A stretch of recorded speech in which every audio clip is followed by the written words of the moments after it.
Kenyans, I hope you're doing well. Now, when it comes to matters money, it is important that we Kenyans, even from the lower end, talk about it.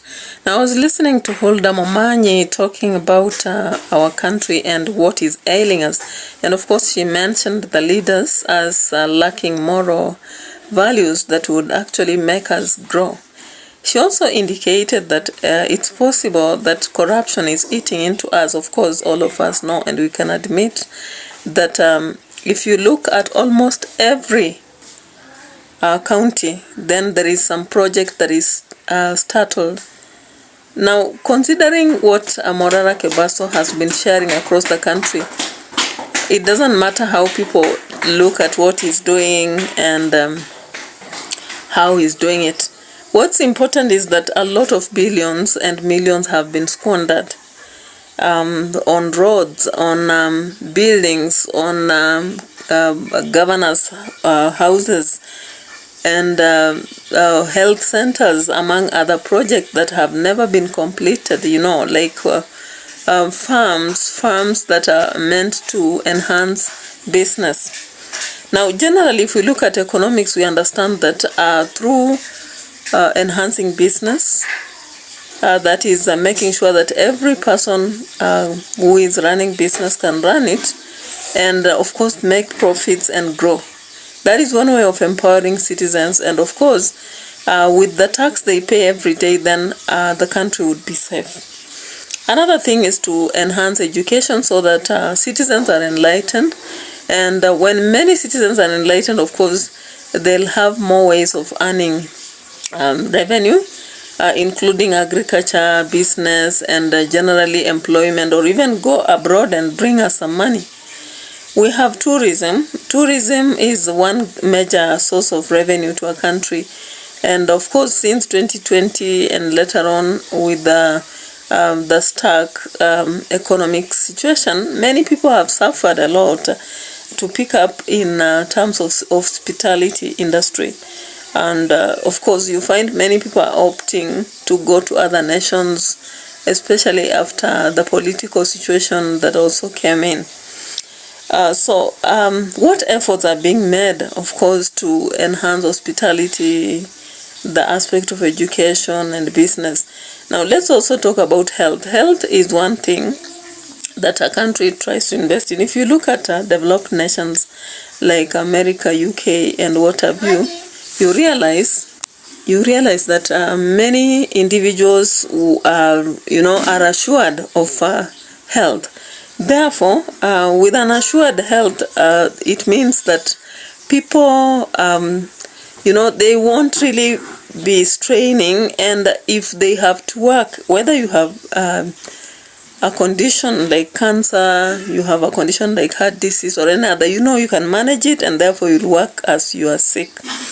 And there are these other diseases like HIV, of course, which can be managed through the provision of medicine and all that. And of course, with that, food must be available. So when a nation is healthy, of course, they also become wealthy. Now, another area of economic growth comes with on health, not much has been done. We can agree that the national government has had pillars, suggested what has to be done, but of course with the ailing SHA, we can't say much about this. We've struggled, and up to now many people are dying. Of course, the doctors have been on strike often because of the health situation, and therefore it means then the country is not healthy, and that affects the aspect of wealth. As there was a discussion recently at Citizen, and that discussion brought about a realization to me. I realized that we are also ailing from the thought that the national government is working while the county governments are not. I don't know how true is this, because a common citizen just sees the cases happening, like of late. I don't know whether it was true or not. The aspect of sorry, MPs receiving 1 million, and then I don't know how much senators received during the impeachment of Gachagua. You know, when you see such absurd situation, then you do not understand. Now, let's briefly look at the discussion and just hear some points here and there. One key point that came out was that Kenya is set to borrow more money above the threshold that is set for the government. And then another indication was that there is a lot of startled payment at the county levels, with many people going without salaries for over 6 months and more. And through the discussion, it came out clearly that the hiring aspect at county governments has not been, controlled or regulated. So every governor comes in, and of course they'll maintain some workers who are in the previous regime, and they still struggle to bring in new. So that is how the effect comes to the wage bill and the expenditure, the ballooning of the expenditure.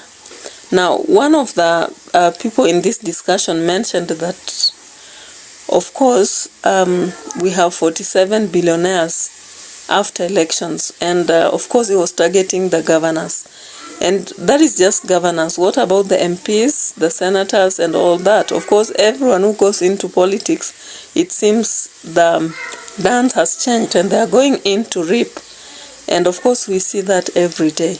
So let's listen to some just parts of what was discussed in this daybreak, and after that we can have a lot more to discuss.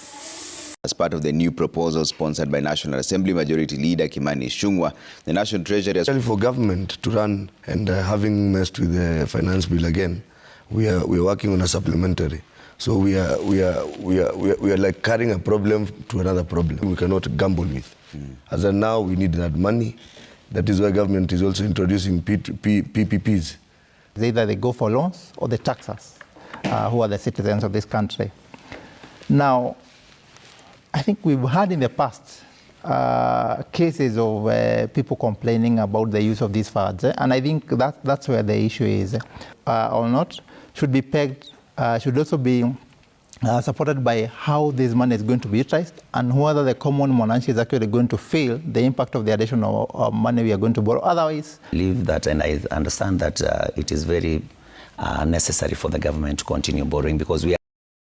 When you listen at the discussion that happened at the daybreak involving Jimmy, Robert, and Manasseh, the discussion that went on, at first, of course, Jimmy was blaming people for having rejected the Finance Bill 2024. But in my view, I don't think this is the right thing to do, because what was happening, just like Robert has said, that finance bill was too, overambitious. And again, before you can tax more, it is important that you show individuals on how you are using what resources you have. So in the entire discussion, of course, the common argument is that there is misuse of funds. And at the same time, it appears like accountability is at a very low rate. Borrowing is announced very loudly, but then expenditure is not clearly shown. The other thing is that there is a gap between the national government and the county governments. Like anti-corruption officers and all those that are in charge of monitoring how money is being used, they are not doing their work very well. And as you've seen in this discussion, it is clear that we have 47 billionaires being made after every election. And of course, if they repeat now, they become more than what they are. So, it is a sad situation for Kenyans, because automatically, when do we expect change? And unfortunately, the fact is that in Kenya, it's like many people have given up or they don't care anymore. So even if somebody comes up as a whistleblower, they just reject. As many people try to support silently, there are those who say, so what? Why are you digging into this when you left Uhuru to do what he did? It's like they don't know there is a starting point. Yeah, in everything there is a starting point.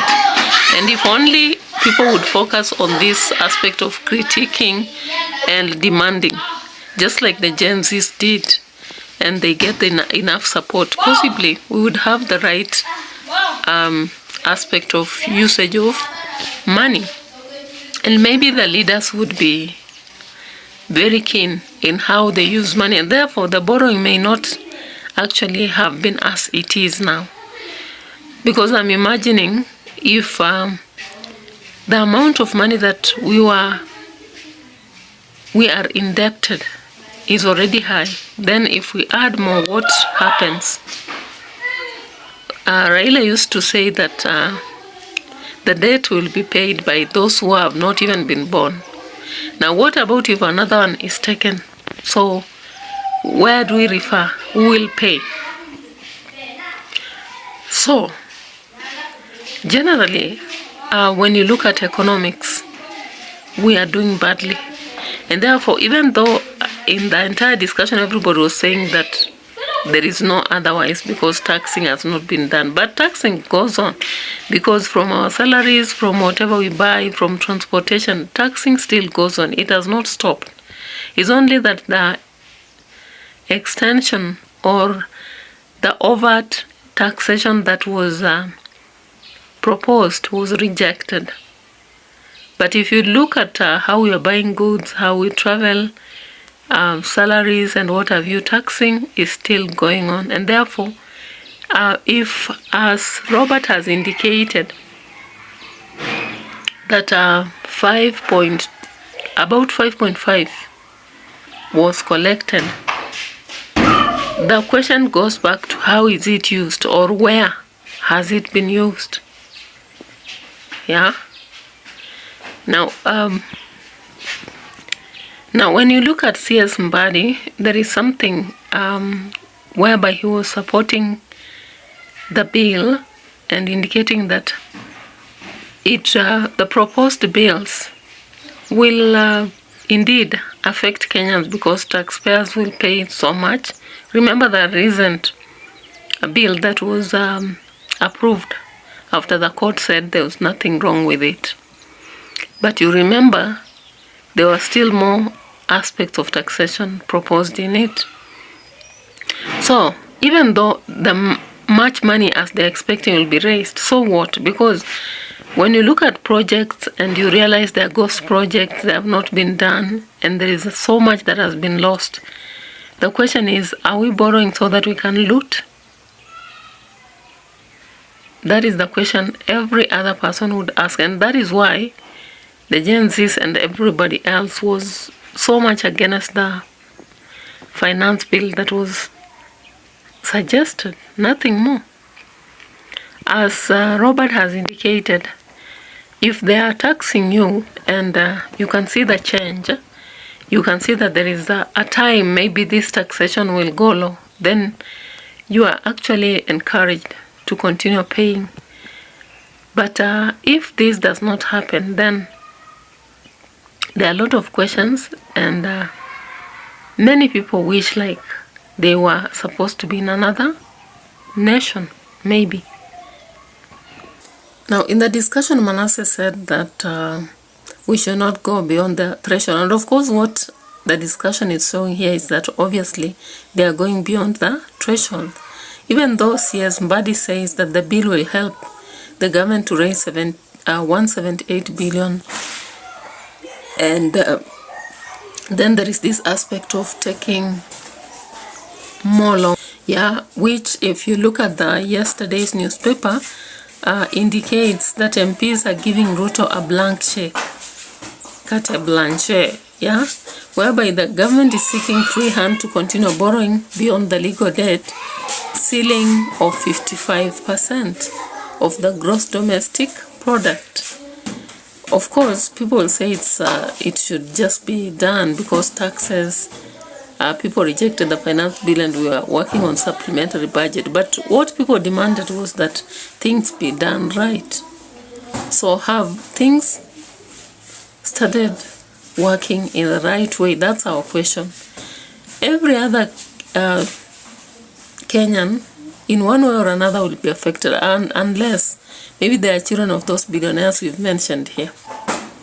And you realize that life has become so tough. Even if you're conducting a small business, getting customers is a problem. And even if you sell, that money, you cannot hold it. Yeah.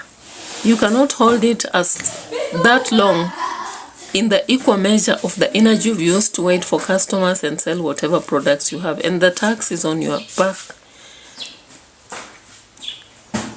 So, I don't know what you think, but it's a very, very dark situation here.